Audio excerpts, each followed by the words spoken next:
Joining me right now is the third-ranking Republican in the House of Representatives. She is New York Congresswoman Elise Stefanik on the phone this morning. And, Congresswoman, it's great to see you.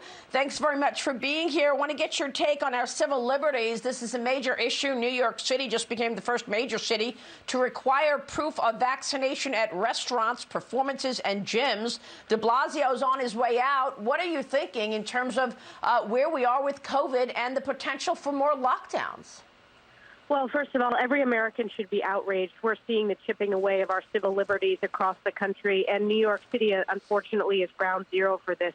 Now our restaurant owners are becoming law enforcement officers and having to make the tough decisions as individuals are coming in with vaccine cards. Some of them are counterfeit cards. This is not the role of our restaurants. We also should not have policies that segregate those who have been vaccinated or not vaccinated.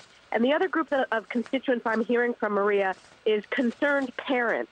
This discussion about getting back to school in person. We all want to make sure our kids get back to school in person, but there's already discussions about a mask mandate, which is not based upon science. We know that our kids, so few are affected by COVID. So there are concerns, and unfortunately, I think this is the overall politicization of the CDC. Yeah. Well, I'm wondering if we're going to be sitting in fear until the 2022 midterm elections, conveniently, Congresswoman, because now you have obviously audits going on. The last time you were with me, you said that you supported the audit going on in Arizona. We know that Michelle Obama is teaming up with Stacey Abrams for this federal election takeover legislation, H.R. 1. Yesterday, Nancy Pelosi says she's confident the Democrats will keep the House in 2022. Are you expecting a fair and free election for the midterms, or are we going to be on lockdown again, ensuring mail-in ballots are the standard? Well, Republicans need to do everything we can to ensure free and fair elections.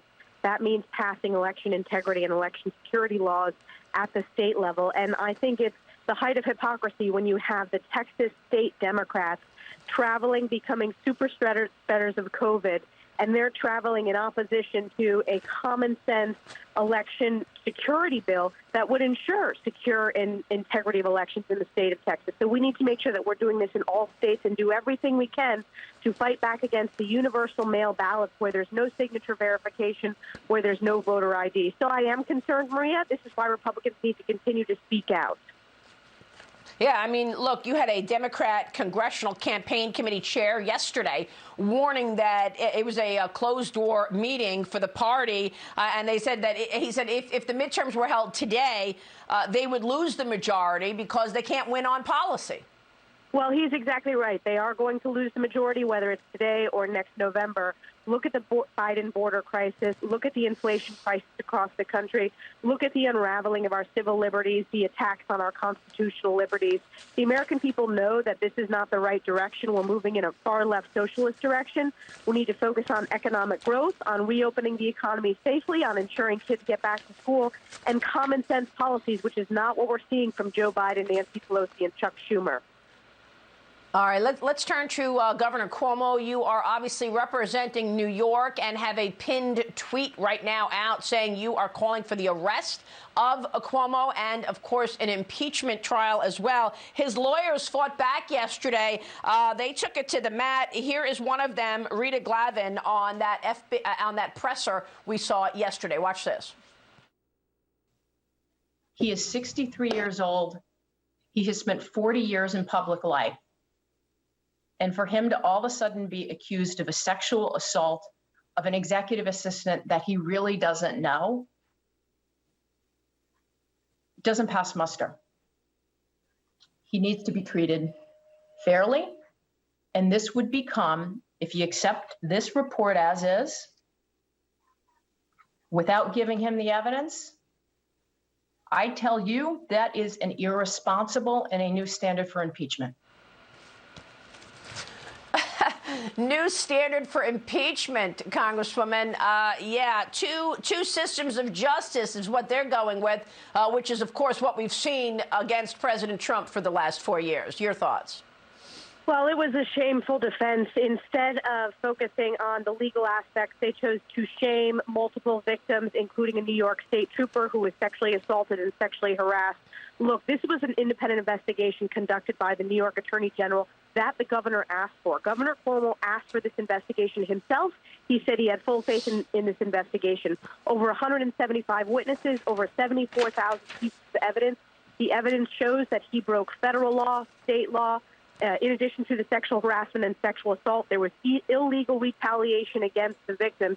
In addition, Maria, this is not just when he was governor, but there have been instances where he sexually harassed women when he was HUD secretary. That's been out in the media as well.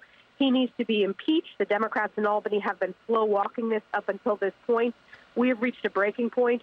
We need to make sure that there's equal justice under the law, and whether you're the most powerful elected official in New York State, laws apply to you just like they do to every other New Yorker.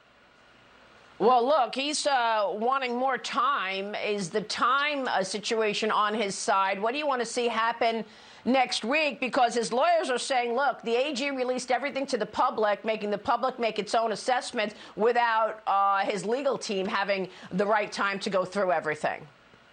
Well, the governor does want to use time as his ally. He is digging in, and they are looking for any opportunity for him to cling on to power. Again, they have been effective at bullying Democrats in the state legislature for years, not just the past few months. That's why it's very important that the state assembly and state senate start the impeachment hearings with alacrity as quickly as possible. And the New Yorkers have spoken. Over 75% of New Yorkers do not believe, they believe he should step down. If he doesn't step down, they believe he should be impeached. So this is crystal clear. But we cannot allow Democrats in the state legislature to slow walk this. Every voter needs to hold their state elected official accountable for how they move forward on this important issue. All right, Congresswoman, it's great to catch up with you this morning. Please come back soon. Thanks very much, Congresswoman Elise Stefanik. Thank you so much.